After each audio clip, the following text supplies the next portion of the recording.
Like, Um, God, this is so awkward. This is not a good start. because it's been a while since we recorded an episode, so please excuse the awkwardness in the air. Mhm. And today's episode is actually a highly, well, not highly, like one Okay. person requested it. It's about learning English. And since we are not that kind of YouTuber or influencer that completely ignore their fans, Oh God. we thought it would be a great idea to start the new season with a requested topic, and yeah, today we're gonna talk about learning English, how we learn English, and what are the tips that we have for you guys, and all the good stuff. Yeah. Yeah, that's pretty much that's To pretty give much it. a little bit of a Uh, context, we're both Vietnamese, and we have lived in Vietnamese for like most of our lives, if not all of our lives. Mai is currently in Vietnam. I've I never left Vietnam. I love this country so much. Yeah. right, and I'm not. I'm in the States, and I've been studying here for about 3 years or like 4 years, almost 4 years, and yeah, it's so that's the context. We are not like that great of. I know you know what we are pretty great. We are great English speakers. Like let's let's be positive for once on this podcast. Anyways, let's start But with our like, I story. think if you're looking for, an English teacher advice Yeah, on this podcast, I don't think you're gonna find it. it's It's not gonna just happen. gonna be very casual as always, Yeah, and I hope you're gonna like it. But let's start with, story I'm gonna time. start by telling you how we learn English. So okay, I think I'm gonna start. Yeah. Okay. So I think I learned English the same way, most people of my age learn English in Vietnam. So basically from grade 6 to grade 12. So that's like roughly 7 years of studying English in school. Mhm. And I've never been one of those kids whose parents send them to like English standard to learn, more English with native speaker or something like that. I've never been one of those kids. Um, and so I think my experience has more in common with, the average Vietnamese student. Mhm. So I started learning English when I was in grade 6, when I just started middle school, and I've never been, the brightest kid in my class or in my school, and Mhm. even when it comes to subjects like um, English, I've never been, the straight A student. Mhm. I mean, I'm not terrible at English. Right. My grades were not terrible either. Like, just give you, a picture of it. Like, usually it's about 8 and 9, just So a B plus 8, 9.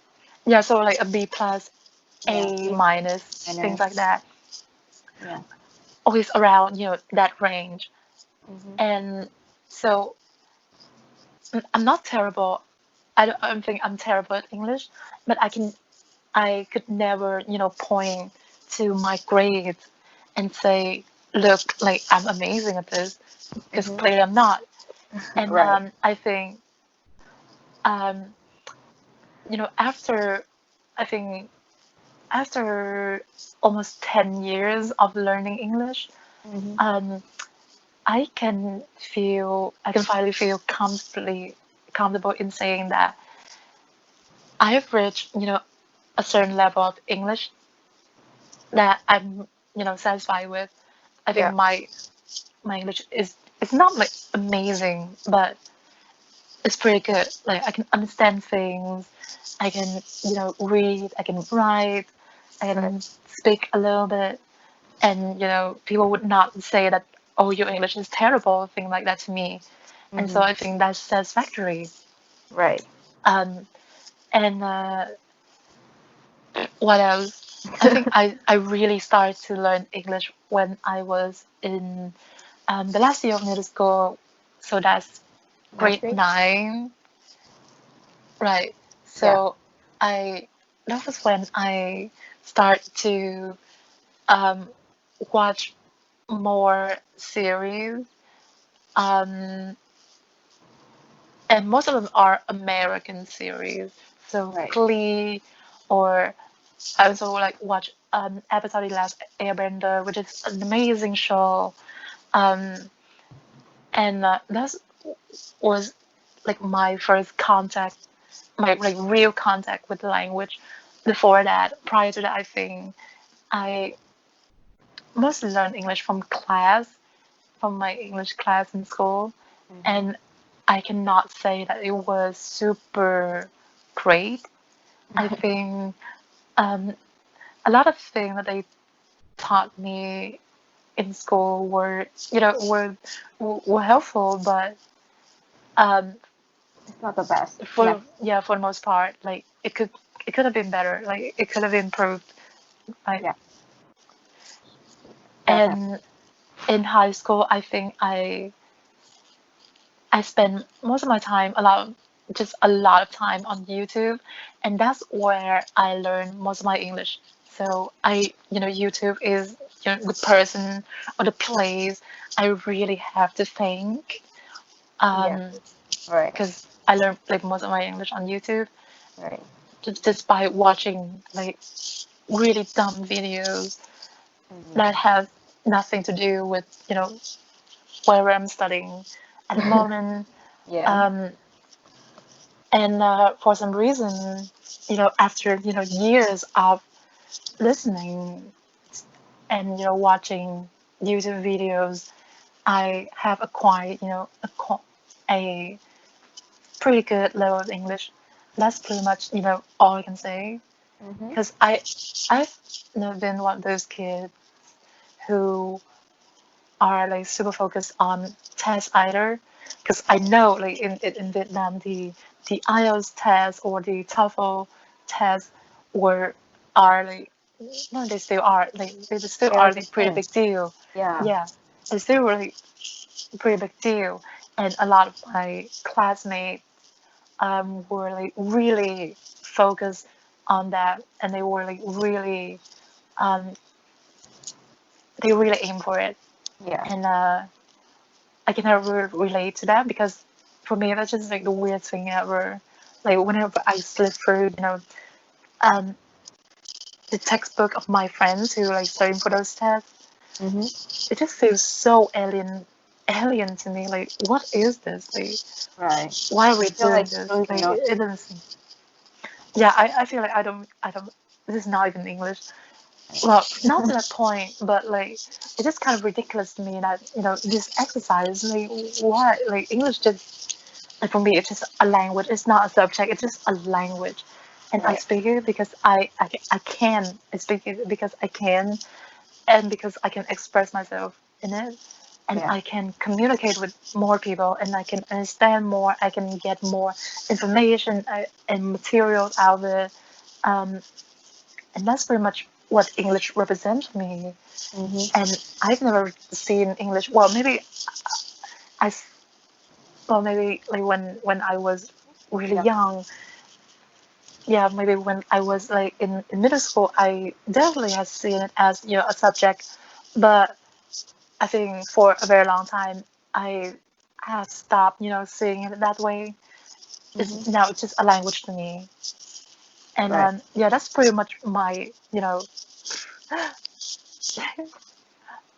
Okay. my learning English learning process. Yeah. Or it's Okay. really boring. I'm sorry. It's Okay. I mean, learning is kind of boring, like if we talking, but yeah. like, anyways. So yeah, I think that's I I don't know. That would probably be more relatable. But I, for me, I started learning English when I was, the first kind of like the first thing I learned was actually in kindergarten. I think my parents signed, there was like a mini English section at school. And like, because my parents, they are pharmacists and dentists, they are very busy. So they could not pick me up at 5. So there's like an after school English class.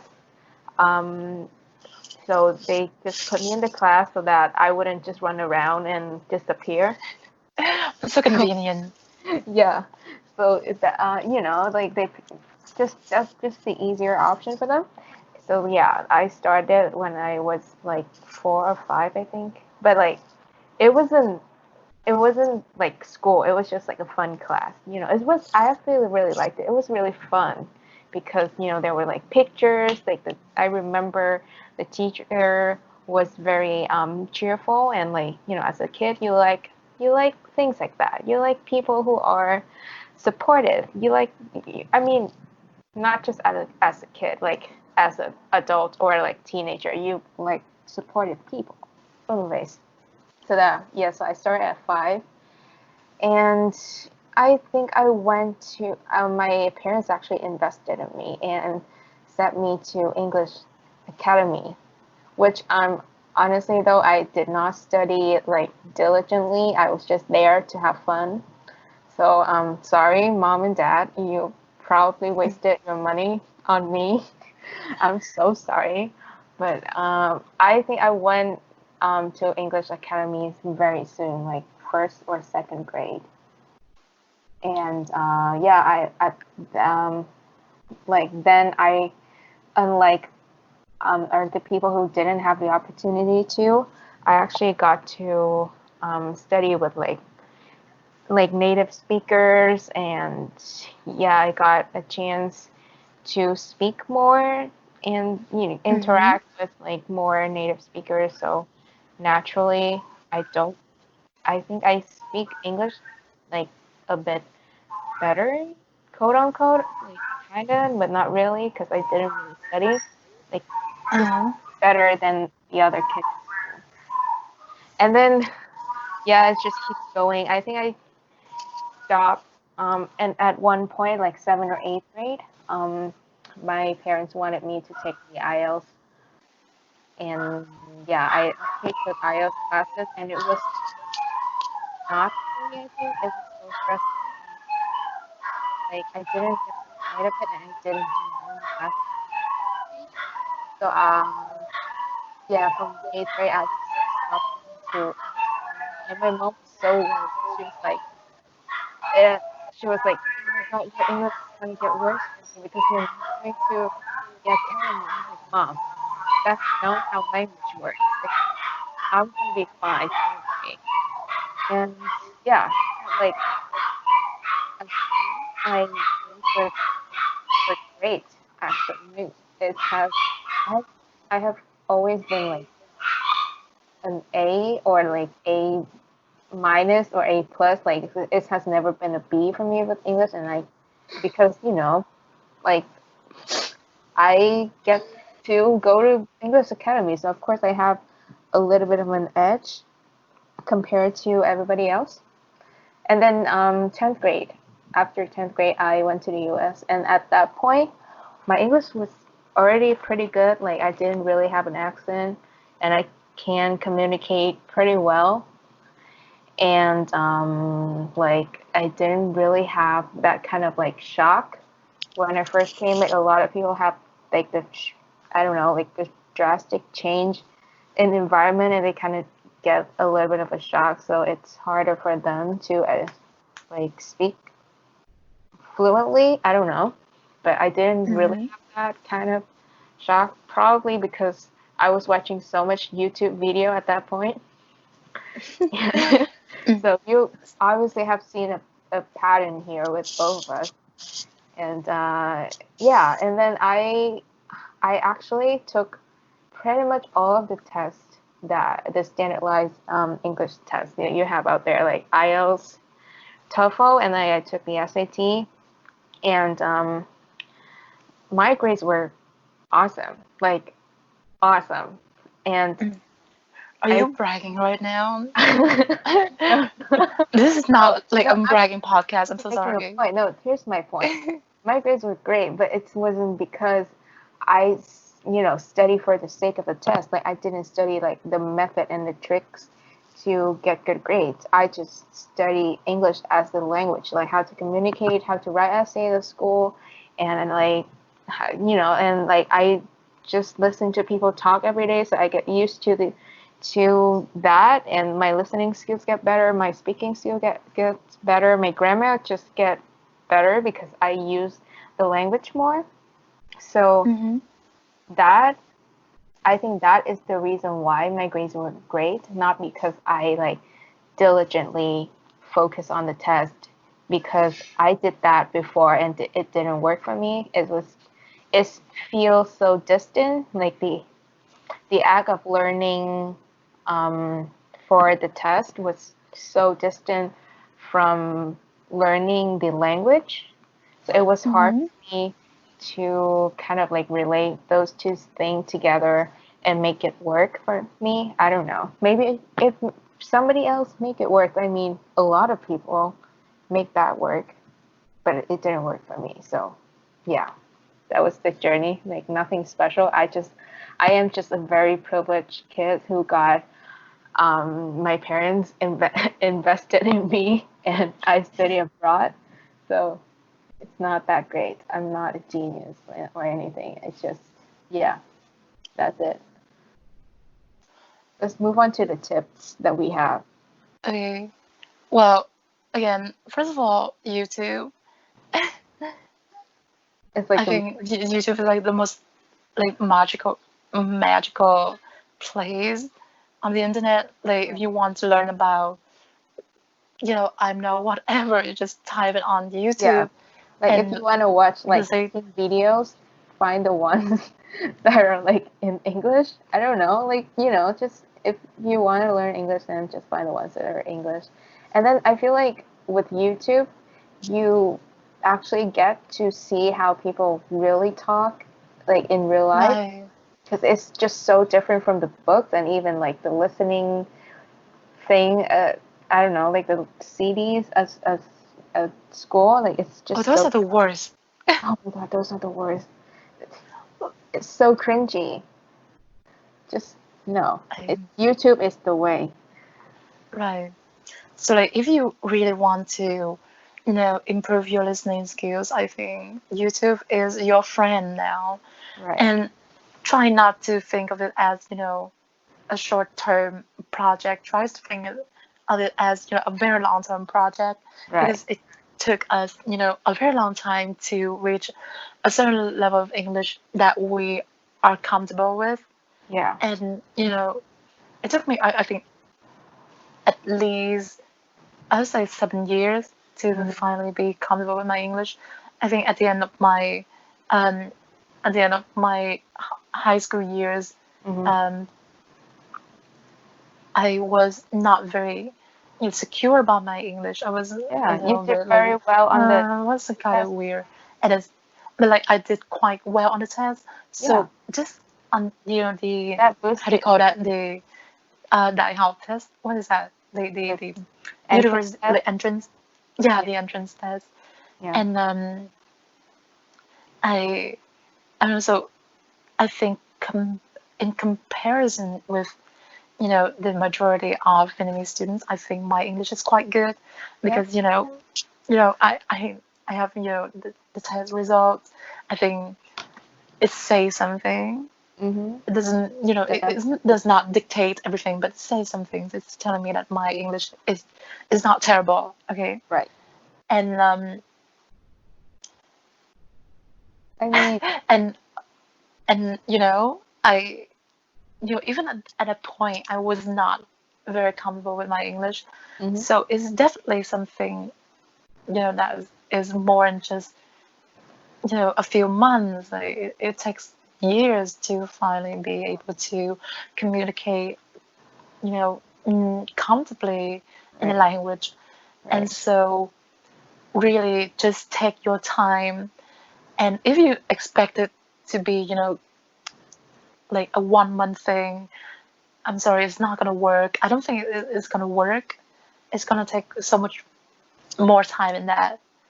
And I mean, it's if it's like studying for the test, that would be a different story. But if we're talking right, learning a language, it's a long term thing, and even I am right now still learning the language. It doesn't right, like you stop. never stop. Like Right. It doesn't stop after the test. Just putting it out there. try to focus on yourself. I think is a really great tip. And Mhm. like if you like cooking, try to find like cooking videos on YouTube. There are Right. plenty of cooking videos on YouTube, and Mhm. people are like very interesting and funny and Right. hilarious on YouTube. So I'm sure like you will find tons of entertaining cooking videos. But like if you Um, like, I think a lot of people are into like the mukbang, like the people eating and talking at the same time, like chatting. right, Yeah. and So like I instead of think that can watching be it in helpful as well. Vietnamese, you can watch it in English. It, Right, I'm sure like people are eating the same food because like it's like the same fucking thing over and over again, like fried chicken. Like don't eat fried chicken, but like like fried chicken, noodles. I don't know, like pizza, hamburger. I don't know, like people just eat the same thing. It's just they're they speaking different languages and like they have different stories, and I'm sure you're gonna find the person that you like. So yeah. I know like it's very uncomfortable to um, listen to somebody talking about I don't know what did they talk about in the mukbang. I don't even know. I've never watched like mukbang, but I think it's can be uncomfortable to listen to somebody talk in English Mhm. for so long. Like, Yeah. but you get used to it eventually, and remember sometimes there are subtitles on YouTube, Mhm. so be sure to activate that. Yeah. Um, like even when a video doesn't have subtitles, they have like auto-generated subtitles, Yeah. and most of the time they are quite, accurate. Right. So you can just activate that, and Yeah. I hope that would help you um, catch up with whatever is being said in the Yeah. video. Mhm. And another tip is that try to um, don't tie your self-worth or your value or whatever to the result of the test or yeah any kind of numbers Mhm. um because like at the end of the day English is just a language and there's really nothing wrong with not being able to speak a foreign language. Like it's a foreign language for a reason. It's called foreign for a Yeah. reason, right? Right. And I think you shouldn't be ashamed of it. I think it's quite hard, like nowadays, to feel not to feel like a little bit insecure when your English is not super great, Yeah. especially when you're surrounded by people in university who are for the most part very you Talented know and great and smart. right. Yeah. But just know that you are not a terrible person or you're not less of a intelligent person if you cannot speak English fluently because just be more realistic. I think it probably took me or most of us like more than 10 years to be fine to be Yeah. able to talk and Mhm. communicate fluently in Vietnamese. And that's our mother tongue. Like we listen to Vietnamese being talked to us being every day, Yeah. and it still took us like more than a decade to finally be Yeah. able to say that I'm fluent in Vietnamese. Yeah. And so it will probably take at least 10 years or more Yeah. for other languages as well. So just be open-minded and be realistic about it. and Yeah. not and not and try not to feel really pressure into learning English. Just try to focus on yourself and don't let people's stupid opinion Hmm. affect you Oh too my God, much. is this I this is so think inspirational. Are you running for president? I Oh, guess great. Oh God, but quarantine like really made me a better person, I guess. I guess so. I mean, we're coming out this quarantine a better person. Yeah, Right. right. Yeah, But like, definitely. So I think, talking about what I just thought about, I think we should start, by bringing up, problems with learning English in Vietnam. I think we will probably have a lot to say about that. Like, I know you do, because like I think I think like last week you said like something about um people bragging about their English is like the cringiest thing ever. oh my God, yes, that's the worst thing ever. Like, like when people just take a picture of their test results and post it on Facebook or Oh, Instagram, and it's like how desperate can you be? Like this is like so desperate. this is so desperate. I'm like, what should I say now? Like, do I like the post? Do I comment? Do I say congratulations? No, I just ignore it for my own sake because it's just so cringy. And I think this is a result of like this kind of elitism with English. It's Hmm. like, if you're good at English, then you can basically do anything. Like you can, if you're not good at everything else, but you're good at English, you can teach other people English. And it's like, oh God, that's not the point of learning the language. I think it's like the point of learning the language is that you want to express yourself in that language to other people. And like the I don't know, the IELTS, the it's just pathetic, I think. I don't know. I I'm Maybe not because sure we're if I can jealous. say it to um to most people. Like obviously my first reaction when I see somebody posting their test result, no matter if it's you know math or English or an IELTS test, I feel a little bit like a secondhand embarrassment for them. Yeah, I don't know why.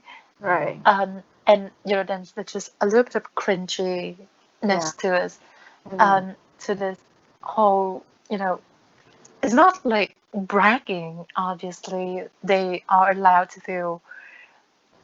to be proud of their Right. effort that Yeah. they put into learn this language or whatever. But like, I don't know, No. I still No.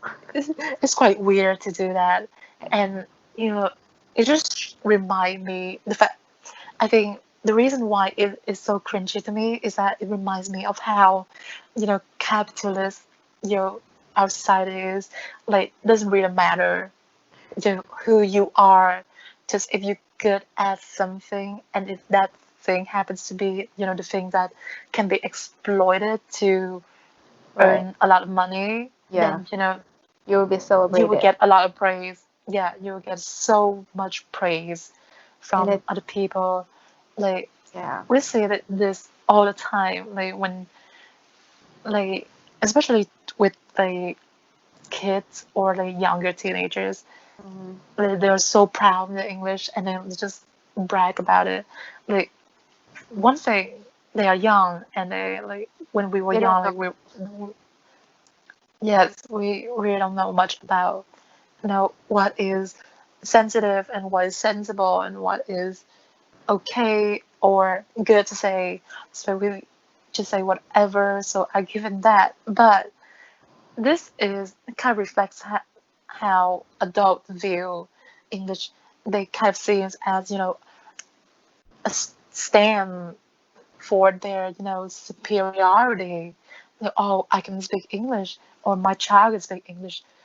They must be so much better than the one who could not um yeah could not speak fluent English, and Yeah. that's so dumb. Like, if your child cannot speak a foreign language fluently, is because it's a foreign language, Yeah. and that's pretty much all to it.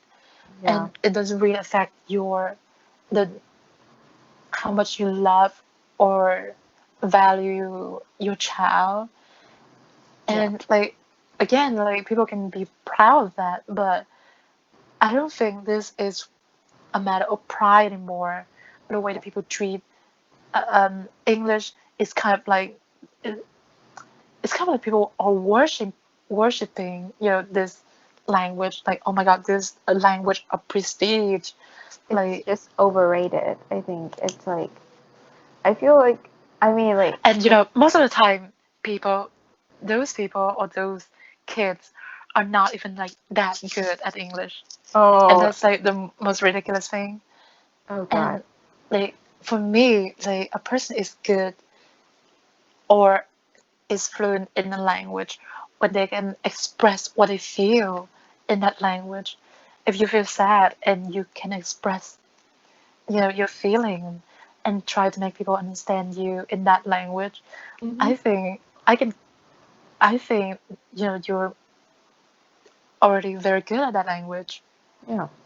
Yeah, I and think that's for me is fluency. It's yeah. quite.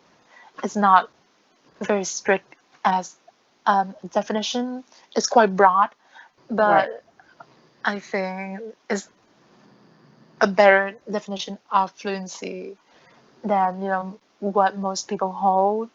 A lot of people think fluency is like, oh, you have to have no accent like at all, and you have to speak like a native speaker. Like, I mean, that's one way to look at it, but it's very exclusive, exclusionary view, And I and think I would, that's not I don't it doesn't apply to the vast majority because like let's say I don't really have an accent, but that is because my parents really invested in me and I got a chance to like speak more and like learn English at a very young age.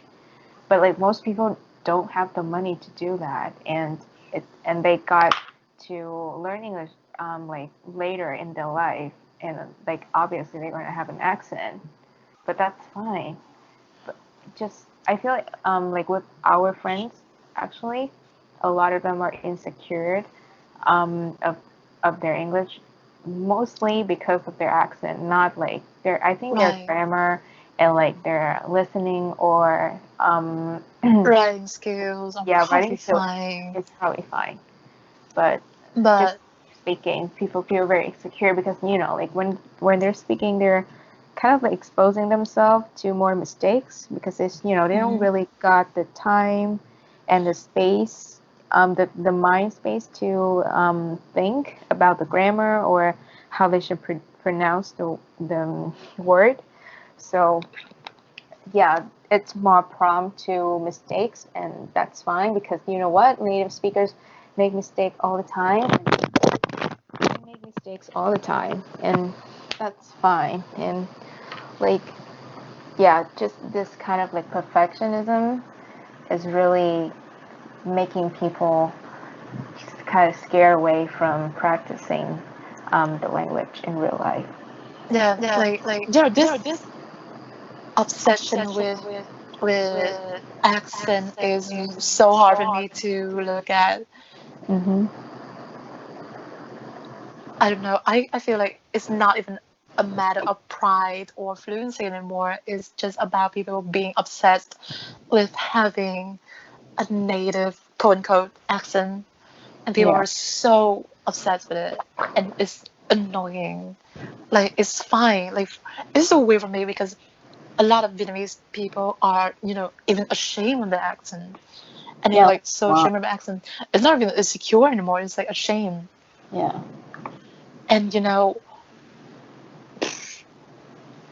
And um, when you are ashamed of something that is just so natural to your, you know, being, I think that's the problem because there's really nothing wrong. Like inherently, there's nothing wrong with having an accent mhm. or because it tells me that you are from, this or such just background, and it just it is always very weird for me because although when I first started learning English, I was, you know, also quite focused on, having a good pronunciation or a good accent, but I don't really think about it. I don't really think about an accent Mm-hmm. because for me, I'm so exposed to, um, non-native speaker of Mm-hmm. English. Right. And because most of the people that I listen to on YouTube are not native speaker, Right. English native speaker. Most of them are like from, different, so many different countries, Mm-hmm. and they speak English because, English is language on the internet, and so they have their own accent. So from a very young age, I'm exposed to so many different accents, and so maybe that's why I view those accents as, something beautiful and something, to cherish. But for a lot of people, especially Vietnamese people around me, they are deeply ashamed of their Vietnamese accent when I speak English. And that's so weird for me because for me, Vietnamese accent in English and French, especially those two languages, I think they sound really beautiful. In Mm-hmm. I think Vietnamese people who live abroad for about a few years, Mm-hmm. they would naturally acquire like a very mixed accent, like a little bit of Vietnamese, a little bit of English, or a little bit of French, and it sounds like so nice to my ears. And Mm-hmm. I just don't understand why people hate it and people are so ashamed of it.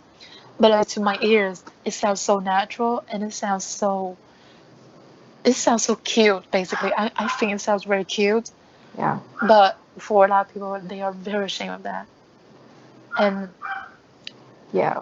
It's just unfortunate that people are ashamed of it.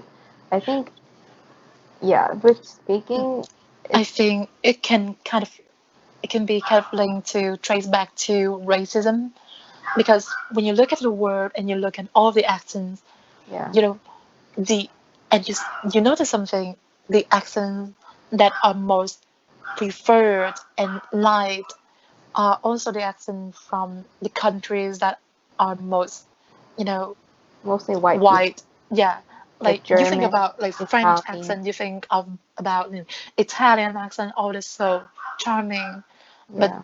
you never hear the same thing being said about Thai accent or Indian accent or Nigerian accent. You never heard about that, Right. right? And so it kind of traced back. It all kind of traced back to racism and capitalism, Yeah. which are the two things that we like to talk about on this podcast. Wait, that's a So conversation for josephine, another day. We right? probably do an episode on that. Yeah, But so whenever yeah, you feel like ashamed of your accent, just remember like this is not about you. Like whatever shameful feelings that you have about your accent, I know it sounds weird, but it's not. This shame is not yours. This shame is imposed on you by, society, right. very supremacist society, Mhm. and you should be fighting against this, and you should be aware of you know this shame or guilt or whatever I'm feeling is not mine. This is not mine. I'm not shame, I'm not guilt. This is not a part of me. And just being mindful about that, I think, can really build up your not giving a fuck attitude toward accent. Right. And somehow I think that was the one thing that really helped me, Mhm. focus more on my English, learning English for myself instead of for the standard. of society. And Right. I think my accent is very strange to most people. I think my accent just like a mix of a lot of things, and it Yeah. just sounds weird. But I for I don't even remember the last time I feel insecure about my accent. Right. And I think being mindful about the standards, the impossible standard that society is placing on you, played a big part in me not feeling shame and guilt about having an accent. And Hmm. I think um, that's just my tip. I think if that helps you, then well, great. If it helps. But Yeah. I mean, like the thing, I think with English, with the way we learn it, it would be easier for to improve on speaking. No, maybe not speaking. You know what? Like listening skills and maybe reading skills, but writing and speaking could probably be trickier. And if if that person doesn't get the chance to actually speak English, so there's that. I don't know. I think maybe you can just speak English in your head or English to yourself because I do that all the time. yeah, I do that all the time too. Not because I want to practice. It's just how I do it. Because like Oh actually, yeah, like, then I think that's like a really great tip. Like try to think in English. I most of the time now I think in English, and I think um I've been like this for a few years now. I don't know why. I think it started in high school. I think that's when I started to think in English, yeah. and it came so natural to me. It came so naturally to me. I don't know why. Like all of a Though sudden, this is not to I say thought in that English. like I'm not saying like English is my preferred language. Like I don't really have a preferred language, but like I think because with both of us we watch so much YouTube and like most of our human interaction is from YouTube, sadly. Which is so So sad. yeah, so it's just easier or like we just have a tendency to think in English because like the thing we are interested in are mostly like just mostly talked about by people who speak English. So Mhm. there's that. I don't know. And I am studying here and this is like a shameful thing to me actually, but like my Vietnamese is is not that great now compared to a few years ago. It's just like because I don't get a chance to speak and communicate, and like my writing skill is so bad right now. Like I don't know what happened. Like it's not good to begin with, but like, it's so bad. Like my writing skill in Vietnamese. My Vietnamese teacher would be so ashamed of me if she knew where I'm at right now. But yeah, with English, it's with writing skills in English, I think it would be tricky if you don't really write because like you don't. I don't think people really write in English that much in Vietnam. Mhm. Like, So yeah, I don't know. Like try to write more, or if it's not necessary, then it's not necessary. Like communicating, like speaking and listening. I would prioritize that compared to writing. I don't know. Maybe that's not the way to go, but I feel like the first thing to come would be speaking and listening, and then reading and writing. Just, mhm. yeah. Well, I think one of the last things that I also want to discuss is how people shame each other, especially in Vietnam, for their accented English or speaking the wrong word or thing like that. And it's so common amongst like young people, like, and they would like ridicule each other if Really? yeah, like I've seen that on online, and I've had similar experiences when I was in middle school, and I think that's really stupid. I mean, Wow. and it's not like in a constructive way, you know. It's not like, oh, you're supposed to say this. It's better if you say this. It's more like, oh my God, it's so funny. Why do you Yeah. say that? It's disgust. Not disgusting, but it's so cringing, so Yeah. cringy, so embarrassing, and it's like it's really pushing people away from trying to learn English, and I think that's so harmful. It's so toxic behavior, and I don't know why it's even a thing. And like I it's even feel worse because like teenagers and insecure people, like most like we were in like high school and middle school, that's the worst thing to hear. Like you want to practice the language and somebody tell you that you suck and they make fun of you for simply speaking a foreign language. Like that is just I would never want to speak again, like honestly, if that happened to me. right. Yeah. But that never happened to me. I think it's Yeah. mostly because we are like very introverted people, Yeah, we and don't we really spend talk. like most of we don't really talk or socialize or you Yeah. know how to function with other humans. Yeah. It's like in our room and just Yeah. peacefully watching YouTube videos. And I think I when I was in Vietnam, I didn't like I know there are some people who would this is really annoying actually. They are Vietnamese people and they have lived in Vietnam for like most of their lives and they would speak like intentionally like speaking in Vietnamese and English at the same time, kind of like switch back and forth It's like English. just to just to show off that they're good at English and I'm like, what's the point? Like don't do that. That's annoying. I do that now, but not because like I want to show off. It's just I just could not pronounce the word and I try my best to not do it. Like like can people can hear me struggling to find word in both languages. So yeah. But the people who just mixed up and trying to show off, it's so It's really dumb, annoying.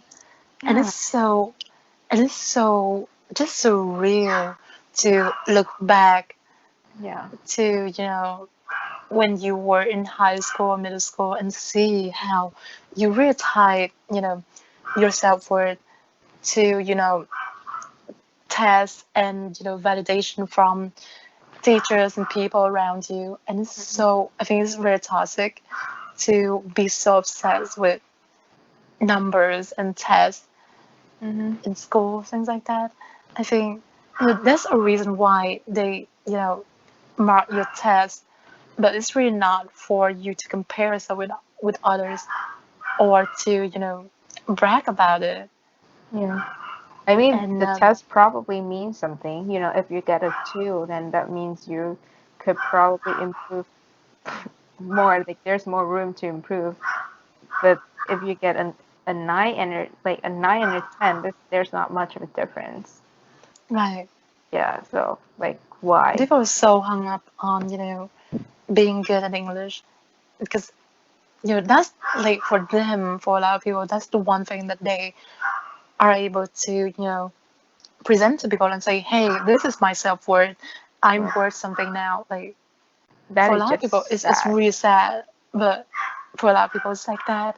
And they and Yeah. this can be contrib attribute attributed to living in society where English is so hyped, is such like a validation of, oh, you are like middle class now, bitch. Like if you low class and you speak fluent English, you're middle class now. You're middle class and you speak fluent English, you are upper class now. It's kind of like if you Oh speak God. fluent English, then you are a little bit superior to Other other people who people, don't. Yeah. right? And it is so interesting how people are obsessed with English in Vietnam, and Right. I mean, not to say that English is not important. I think it is important because it's like a lot of articles and interesting paper are written and published in English, and so if one wants to um, broaden their horizon, then yeah, having solid English skills is very beneficial, but it shouldn't be this kind of like overrated, like, Yeah, it shouldn't be thing. like this a standard or Yeah, prerequisite to be considered, yeah, hmm good or excellent in society. yeah, Um, and I think people who, encourage that way of thinking, I think they really should, sit themselves down and ask them some questions yeah. Get them and get their shit together, because I'm not putting up right, with that shit. like I no one is here to process your yeah, baggages. yeah. It's just No. not. Anyways, I don't think that this is kind of funny because like this whole podcast has turned into like we ranting about how we hate the whole like elitism around learning English in Vietnam, and Um, we give like two tips. You, right, because I don't really have like any other tip to give, yeah. honestly. I mean, Just YouTube, YouTube, YouTube. I think one of the things that stood out for me when I was younger is that my one of the teachers, like one of the teacher I had in my early ages, told me that um, you should learn a language like a child. So you learn how to listen and speak first, and then you go to school.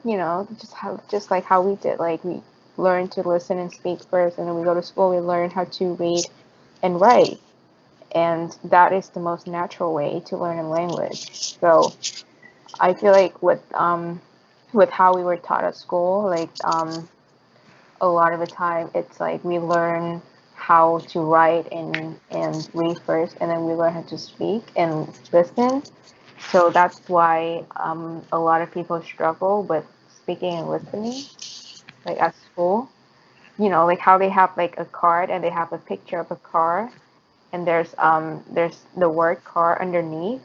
So they will point at the car and they say car, and you have to learn the word by heart, and like so you actually learn the letter first before you learn how to use it and speak it, and just yeah, the language in general. So that's just the method is kind of questionable.